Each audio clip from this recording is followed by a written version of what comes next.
पूर्ण परमात्मा ने नमः। जब जब भूल पड़े, इस पत्र में सार ज्ञान की एक झलक है सेवा में। पूज्य गुरुदेव स्वामी रामदेवानंद जी महाराज जी को दंडवत प्रणाम। गुरु जी के श्री चरणों में कोटि कोटि नमन। परमेश्वर कबीर जी के हीरे मोती लालो व सर्व संगत को दास का शुभ आशीर्वाद। आप सभी की अटूट श्रद्धा गुरुदेव के चरणों में सदा बनी रहे। आप भक्ति दान सेवा करके आजीवन मर्यादा का पालन करते हुए इस महाकष्टदायक यानी दुखालय दुखों के घर काल ब्रह्म यानी ज्योति निरंजन के लोक से निकलकर अपने पिता के घर सतलोक में चले जाओ। आपको एक पत्र भेज रहा हूं। यह गुरुदेव स्वामी रामदेवानंद जी के लगाए बाग के पेड़ पौधों में लगे कीड़ों से रक्षा करेगा।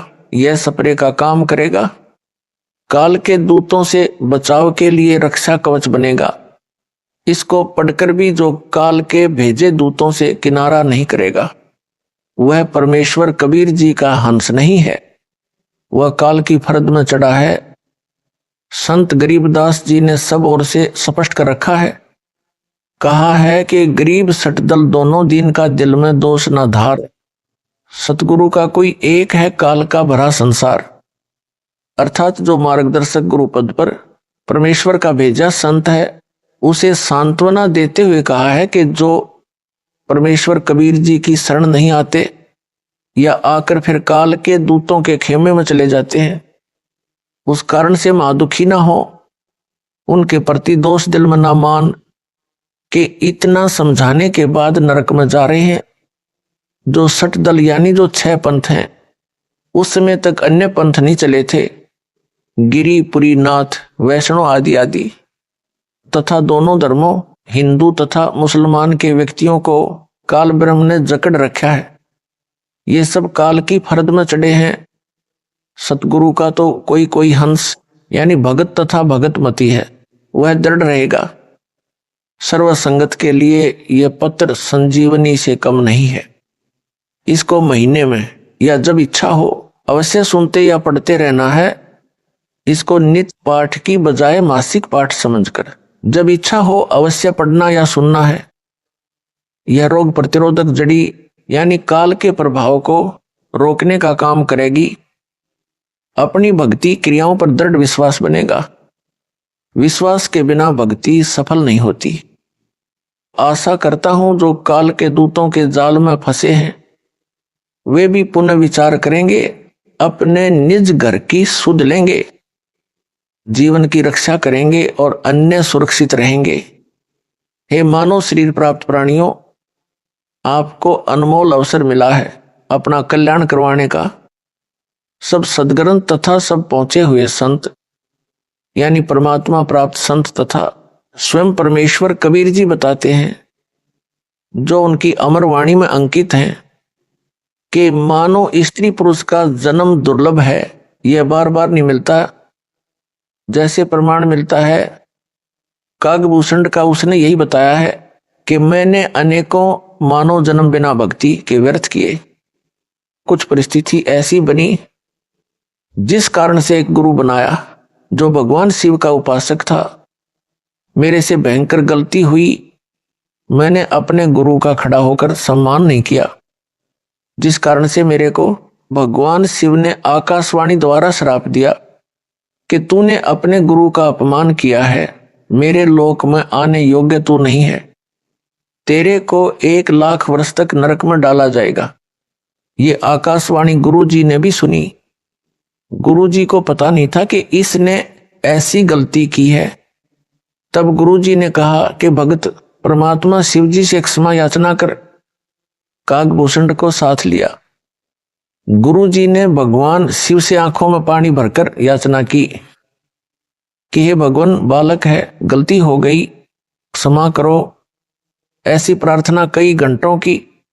तब शिव ने कहा कि नरक में इसे जाना पड़ेगा, 1 लाख वर्ष तक इसको नरक में रहना भी पड़ेगा, परंतु इसके गुरु की प्रार्थना स्वीकार कर ली है। मैं अपने दिए श्राप को वापस नहीं ले सकता। मेरे आदेश से इसको यमदूत कोई कष्ट नहीं देंगे। ऐसा ही हुआ। 1,00,000 वर्ष नरक में रहकर उसे मानव जन्म मिला, क्योंकि उसको उसके गुरु ने दिल से नहीं उतारा था। कारण यह था कि कागभूषण ने गुरु से तथा प्रभु शिव से अपनी गलती की क्षमा याचना कर ली थी। कबीर जी ने कहा है कि कबीर हरि के रूठते गुरु की शरण जाए, कह कबीर गुरु रूठते हरि नहीं होत सहाय। यानी यदि राम रुष्ट हो जाए तो पूर्ण गुरु के पास जाए, वह सत साधना करवाकर कष्ट दूर करवा देता है। यदि गुरु रुष्ट हो गया तो परमात्मा सहायक नहीं होगा। कागभूषण को उस मानव जन्म में भी भक्ति की तड़प थी। वह लोमस ऋषि के सत्संग में गया, अपने अज्ञान से ऋषि के प्रवचनों में त्रुटि बताने लगा, समझाने से भी नहीं समझा। तब ऋषि ने कहा कि तेरी चांडाल जैसी दुर्बुद्धि है, तू चांडाल के घर जन्म लेगा। कागभूषण को अपनी गलती का एहसास हुआ कि मेरे पास मेरे तर्क का कोई शास्त्रोक्त प्रमाण नहीं था। मैंने ऋषि से विवाद नहीं करना चाहिए था। ऋषि के चरणों में गिरकर अपनी गलती की क्षमा याचना की। ऋषि द्वारा दिए श्राप को सुनकर क्रोध नहीं किया, मायूस होकर कहा कि ऋषिवर क्षमा करो। ऋषि ने कहा कि श्राप वापस नहीं हो सकता। फिर कागभूषण ने कहा कि हे देव, इतनी दया करो कि चांडाल बनकर भी मेरी भक्ति में आस्था कम न हो। तब ऋषि जी को उसे गिड़गिड़ाता देखकर दया आ गई और आशीर्वाद दे दिया कि तेरी भक्ति में लगन कम नहीं होगी। तब उसका जन्म कागभूषण रूप में हुआ। मुख काग यानी कौवे का, से शरीर देवता जैसा हल्के तेज का। उस कागभूषण वाले जन्म में उसे कबीर परमेश्वर जी सतगुरु रूप में जोगजीत नाम से मिले। ज्ञान चर्चा हुई तब उसके जीवन की गाड़ी पटरी पर आई। अब वह उस श्रेणी में है जिनको परमेश्वर कबीर जी सतपुरुष अपनी नजर में रखते हैं। उनको जैसे तैसे भक्ति से चार्ज करते रहते हैं। कागभूषण का मोक्ष किस युग में होगा? जब वह मानव होगा तथा पूर्ण समर्पित होकर पूर्ण सतगुरु जी से दीक्षा प्राप्त करके आजीवन मर्यादा में रहकर भक्ति सेवा तथा दान करेगा। इस संजय दिल्ली ने तो गुरु जी की आज्ञा का ही उल्लंघन सीना ठोककर किया है। अपने आप गुरु बनने की कोशिश कर रहा है, आशीर्वाद देने लगा है जो इसका चित्र गवाह है, जिसमें यह मुझ दास की नकल करके अंगुली अंगूठे से सटाकर आशीर्वाद दे रहा है। यह मुद्रा कबीर जी और मेरे गुरु जी तथा दास के अतिरिक्त कहीं देखने को नहीं मिलेगी। मेरे बाद जो नकली हैं वे बकवाद करके जीवन नष्ट कर सकते हैं। बालक बहुते प्यारा माँ का, उससे बढ़कर शिष्य गुरुओं का, अर्थात माता को बच्चा बहुत प्रिय होता है। गुरु को अपना शिष्य माता से भी अधिक प्रिय होता है। जो शिष्य बार बार गलती पर गलती करता है तो भी गुरु जी का प्रयत्न यही होता है कि किसी तरह यह सुधार कर ले, अपना मानव जीवन नष्ट ना करे। इसे ज्ञान नहीं है कि मानव जीवन कितना मूल्यवान है। मेरे को ज्ञान है, यह बालक है। जब बालक बार बार समझाने से भी नहीं मानता तो गुरु जी के पास एक ही विकल्प बचता है कि उस गंदे सेब को सेबों के ढेर से निकालकर कूड़े में फेंक दे, फिर उसे सूअर खाते हैं। दास का इस पत्र को लिखने का भी यही उद्देश्य है कि संजय दिल्ली अपना जीवन नष्ट ना करे, अब भी गलती की क्षमा याचना करके नाम शुद्ध करवाकर अपने मानव जीवन को धन्य बनाए, नरक में ना जाए। दास गुरु है, गुरु का कर्तव्य बनता है कि शिष्य को हर संभव कोशिश करके नरक जाने से बचाए। यदि किसी का बेटा बेटी बालक चला जा रहा है, सामने गहरा गड्ढा है, माता पिता की दृष्टि पड़ जाए तो वे दौड़कर उसे बचाने की भरसक कोशिश करते हैं। बच्चा माता पिता को अपनी ओर आता देखकर विचार करता है कि ये मेरे को खेलने से रोकने के लिए मुझे पकड़ने को आ रहे हैं। वह और तेज चल पड़ता है। माता पिता के प्रयत्न के पश्चात भी गड्ढे में गिरकर जीवन से हाथ धो बैठता है। माता पिता के पास रोने पीटने के अतिरिक्त कुछ शेष नहीं रहता। दास बार बार पत्र लिखकर संजय दिल्ली व पवन जयपुर को पकड़ने की कोशिश कर रहा है, परंतु ये दोनों नरक वाले गड्ढे की ओर दौड़ रहे हैं। संजय को तो गुरु बनने की हवस लगी है।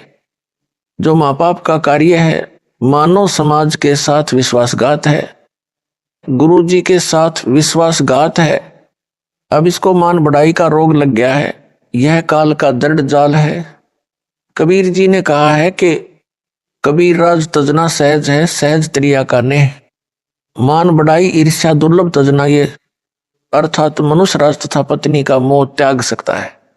परंतु मान बढ़ाई शिष्यों से चंवर करवाना, चरणों पर फूल चढ़वाना, गले में माला डलवाना तथा दंडवत करवाना, संत रूप में नकली शोभा पाना तथा ईर्ष्या मेरे विश्वास पात्र भक्तों व मेरे से ईर्ष्या करना आदि छोड़ना इसके लिए अब कठिन है। यदि यह सब छोड़कर अपना कल्याण करवा लेगा तो सचमुच महान है, विद्वान है। यदि क्षमा याचना नहीं करता है तो वास्तव में शैतान है। भोले भगत जो संजय दिल्ली से भ्रमित हैं, उनको भी इसी प्रकार विचार करना चाहिए जैसे उन भक्तों ने किया है जो इसके जाल से निकले हैं और वापस आकर नाम शुद्ध करवाकर अपना मानव जीवन नष्ट होने से बचा लिया है। दास ने पता करवाया कि जो भगत लौटे हैं उनसे पूछो कि कैसे समझ आई कि वह झूठा उपाखंडी है। उन्होंने बताया कि संजय दिल्ली कहता था कि मैं गुरु जी का सम्मान करता हूं। वो तो सही है, परंतु उनका भाई तथा कमेटी वाले गुरु जी से धोखा कर रहे हैं। जो दान का पैसा आता है उसे धर्म पर नहीं लगाते, अपनी जेब में भर रहे हैं। गुरु जी के लिए वकील नहीं कर रहे हैं। वे गुरु जी को बाहर नहीं आने देना चाहते। आप मेरा साथ दो, रुपए दो, मैं गुरु जी के लिए अच्छे वकील करूंगा, शीघ्र बाहर करवा दूंगा। हमने उस संजय को बहुत रुपए दिए, परंतु उसने कुछ नहीं किया। गुरु जी हिसार जेल में वह सत्संग करता था मेरठ में और कहता था कि जब तक गुरु जी को बाहर नहीं निकलवा दूंगा तब तक यहां मेरठ में हर सप्ताह सत्संग करता रहूंगा। उसकी ऐसी बातें अच्छी तो नहीं लगती थी, परंतु उसकी झूठ बहुत साफ सुथरी थी। हमारी बुद्धि पकड़ नहीं पा रही थी। जब गुरु जी का पत्र आया कि इसे पैसे ना दो, इसने 50 लाख रुपए भक्तों से वकील करने के नाम पर ठग लिए हैं तथा इसको यानी संजय को गुरुद्रोही घोषित कर दिया है। उसने यानी संजय ने कहा कि यह गुरु जी का पत्र नहीं है, उनके भाई ने झूठा पत्र उनके नाम से भेजा है। हमें पत्र में लिखी भाषा गुरु जी के भाई की नहीं लगी, क्योंकि हम आश्रम में जाते थे तो उनका भाई एक कमरे में बैठकर शंका का समाधान किया करता। हमने कई बार उनके पास बैठकर उनका ज्ञान सुना। ज्ञान वही गुरुजी वाला था, परंतु जो प्रवचन की भाषा गुरुजी की है तथा जो पुस्तकें गुरुजी ने लिखी है वह भाषा पत्र की भाषा से पूर्ण रूप से मिलती है, उनके भाई की भाषा से नहीं मिलती। संजय दिल्ली अब स्वयंभू गुरु बनकर आशीर्वाद देने लगा। यह बात हमें खटकी कि हमारा गुरु भाई हमारा गुरु कैसे हो सकता है। इसे नाम देने का अधिकार भी गुरुजी ने नहीं दे रखा। यह सच में ढोंगी व झूठा है। उसी दिन से इससे गलानी हो गई। हमारी किस्मत अच्छी थी कि हमने नाम शुद्ध करवाकर अपने को नरक जाने से बचा लिया। अन्य गुरु भाई तथा बहनों से भी निवेदन करते हैं कि इसके जाल से निकलो और अपने गुरु जी की शरण में दोबारा आ जाओ। इसे भी साथ ले आओ, इसको भी नरक जाने से बचाओ। स्वयंभू गुरु बनकर ये 100-200 का जीवन नष्ट करेगा, अपना तो कर ही रहा है। जिन्होंने संजय को आश्रम के लिए जमीन दी है उनसे निवेदन है कि इस जमीन को गुरुजी की आज्ञा लेकर नामदान केंद्र के लिए दे दे, पाप से बचे। उन भक्तों ने यह भी बताया कि संजय ने गुरुजी की आवाज की प्रथम मंत्र की ऑडियो रिकॉर्ड करके रखी हुई है। जब कोरोना महामारी के कारण गुरुजी की आवाज से ऑनलाइन नाम दिया जाता था तो संजय ने रिकॉर्ड कर ली। अब यह उस ऑडियो से नाम दिलाता है। इसका उत्तर यह है कि संजय दिल्ली को नाम देने तथा दिलाने का आदेश दास ने दे ही नहीं रखा, इसलिए इसके द्वारा दिलाई दीक्षा कोई काम नहीं करेगी। यह भूत भगाने को अपनी शक्ति का चमत्कार बताकर मूर्ख बना रहा है। इसका खंडन आगे विस्तार पूर्वक किया है। नाम मेरी आवाज से दिलाता है तो यह तो उनका गुरु भाई हुआ, फिर यह आशीर्वाद उनको किस लिए देता है? गुरु भाई आशीर्वाद देता है तो उसका बेड़ा गर्क होता है। उसने उनका नाम भी खराब कर दिया और अपना भी, इसीलिए तो इसको अज्ञानी कहा है। यदि ज्ञान होता तो यह बकवास ही नहीं करता। परमात्मा की आत्माओं के साथ इतना बड़ा धोखा नहीं करता, उनकी मर्यादा भंग नहीं करवाता। यह नकली गुरु नहीं बनता। यह कहता है कि कमेटी वाले सारा दान आप रख लेते हैं, धर्म नहीं लगाते। हे भगत जनों, यदि इस पापी की इस झूठ को सच्चा माने तो भी वे केवल धन हानि कर रहे हैं। धन तो परमात्मा और दे देगा, लेकिन यह संजय तो उनके मानव जीवन को ही नष्ट कर रहा है। गुरु से दूर करके काल के जाल में फंसा लिए, घर के छोड़ेगा ना घाट के। प्रमुख सेवादारों को उन भक्तों ने बताया जो संजय दिल्ली से भ्रमित हो गए थे और सच्चाई जानकर लौट आए हैं। नाम शुद्ध करवा लिया है। प्रमुख सेवादारों ने मुझ दास को बताया। वापस लौटे भक्तों द्वारा बताए गए कुछ पाखंड जो संजय दिल्ली करता है, वह भ्रम फैलाता है, उनका खंडन करता हूं, जो इस प्रकार है।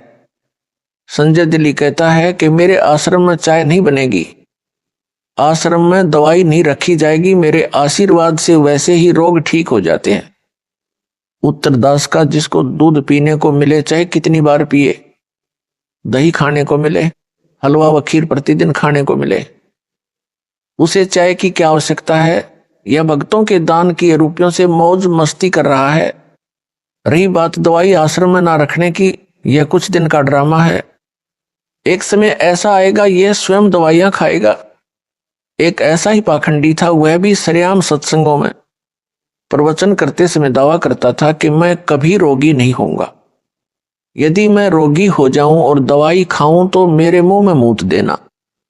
उस समय आयु 30-35 वर्ष की थी। कुछ दिन पश्चात उसको रोग घेरने लगे। उसका एक डॉक्टर शिष्टा गुप्त रूप से उससे इलाज करवाता रहा। आम संगत को पता नहीं चला, उसकी झूठ कामयाब रही। जब 60 वर्ष की आयु में प्रवेश किया तो और अधिक बीमार हो गया। फिर दवाई ने भी काम नहीं किया, भुगत कर मरा। इस प्रकार की बकवाद कुछ दिन ही चलती है। जब नकली गुरु मरा तब तक उन शिष्यों की तीसरी पीढ़ी तक उस काल के दूत के जाल में फंस चुकी थी। फिर परंपरा पड़ गई, मृत्यु के पश्चात उसकी यादगार बनाई गई। फिर उस समाध यानी यादगार की पूजा शुरू हो गई। सबको नरक के भागी बनाकर मरा। संजय दिल्ली ने कुछ संगत को कुछ दिन यह कहकर बरगलाया कि गुरुजी तो सही हैं, उनका भाई तथा कमेटी के सदस्य तथा उनके आसपास जो कि सेवा में रहते थे वे गलत हैं। वे दान का सारा पैसा अपनी जेब में रख लेते हैं। गुरुजी को जेल से बाहर नहीं निकलने देना चाहते। आप संगत वाले मेरा साथ दें, रुपये दो, मैं गुरुजी को बाहर लाऊंगा। इस प्रकार की बातों से बहुत सारे अनुयायी जो नए नए तथा कुछ पुराने भी उसके बहकावे में आ गए। मेरे द्वारा नियुक्त विश्वास पात्र भक्तों को दान देना भी बंद कर दिया। उस समय वह संजय पाखंडी 50 लाख रुपये भक्तों के दान के ले गया।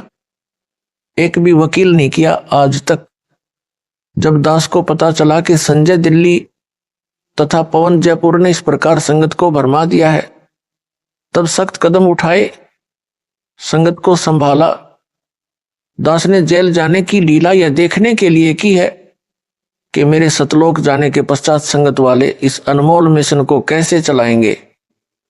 अब तो दास संसार में है, जो भी त्रुटि अनुयायी करेंगे उनको समझाकर सीधे मार्ग पर ले आऊंगा।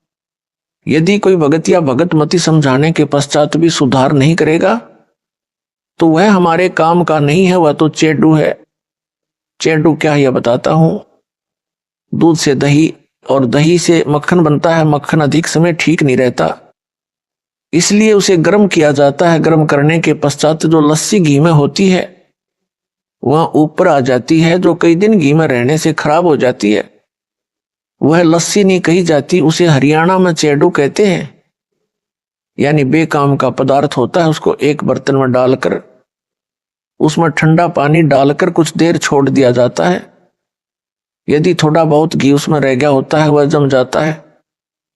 फिर उस जमे घी को भी निकाल लिया जाता है, क्योंकि उस घी बनाने वाली को पता होता है कि घी प्राप्त करने के लिए कितना संघर्ष करना पड़ता है। भैंस या गाय मोल लेनी, उसका चारा मोल लेना, या किसान है तो चारा घर का होता है, उसे बेचे तो धन मिलता है, वह भी घी बनाने के खर्च में ही गिना जाता है। फिर भैंस गाय की देखरेख, दूध निकालना, गर्म करना, दही बनाना, फिर मक्खन बनाना, तब मक्खन को गर्म करके शुद्ध घी तैयार किया जाता है। इसलिए घी बनाने वाली बहन, बेटी या माई घी का कण भी व्यर्थ नहीं जाने देना चाहती। उस चेडू के ठंडा होने पर जरा सा भी घी मिलता है तो उसे भी निकाल कर रख लेती है।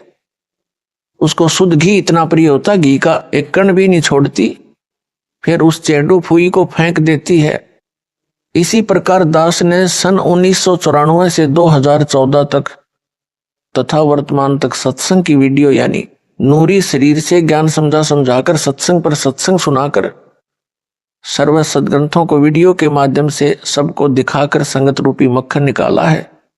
अब उस मक्खन को ताया गर्म किया है। इसमें जो चेडू होगा वो ऊपर आ जाएगा। वह चेडू तो ऊपर आ चुका है। दास का यह पत्र रूपी ठंडा पानी है। यदि कोई कण यानी अच्छी आत्मा उस चेडू में होगी, उसे निकाल लूंगा, क्योंकि दास को शुद्ध घी यानी भगत आत्माएं जान से भी प्यारी हैं। उनके लिए भटक रहा हूं, दूसरी बार बिना दोष के जेल में हूं, परंतु आशा करता हूं कि एक दिन सत्य की जीत होगी। परमेश्वर कबीर जी से कुछ नहीं छिपा है। मुझे चाहे कितना कष्ट मिले, परमात्मा की आत्माएं काल के जाल से निकले, अपना कल्याण करवाकर अपने निज घर सतलोक में चली जाएं। दास आपको मासुखी देखना चाहता है, मुझे अपने कष्ट की कोई परवाह नहीं है, परंतु जो मन में बांस उपजा है इससे डर लग रहा है। गरीबदास जी ने कहा है कि संगत माही कुसंगत उपजा जैसे वन में बांस। आप घिस घिस आग लगाया करें वनखंड का भी नाश, अर्थात जैसे वन में अन्य फलदार व कीमती लकड़ी वाले पेड़ों के साथ साथ बांस भी उग जाता है। तेज हवा चलने पर बांस एक दूसरे के साथ टकराते हैं, उस घर्षण से जंगल में आग लग जाती है, जिससे पूरे जंगल के फलदार पेड़ भी जलकर नष्ट हो जाते हैं। यह संजय साकट तथा पवन जयपुर वही कुसंगत उपजी है।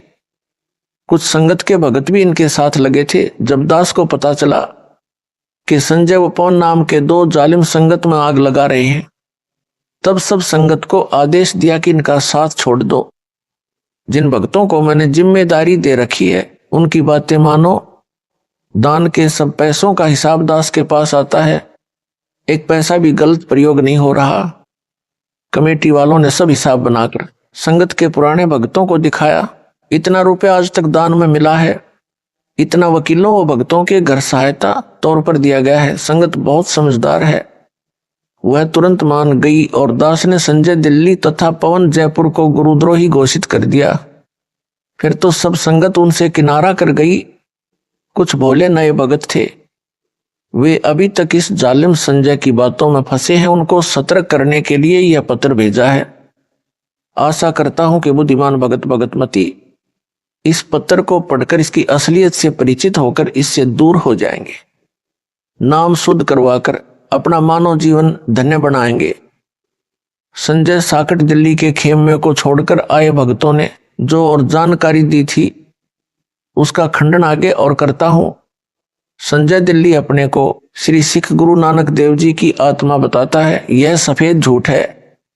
यदि वह श्री नानक जी वाली आत्मा है तो इससे सिद्ध हुआ कि श्री नानक जी का मोक्ष नहीं हुआ है, वह जन्म मरण के चक्कर में पड़ी है।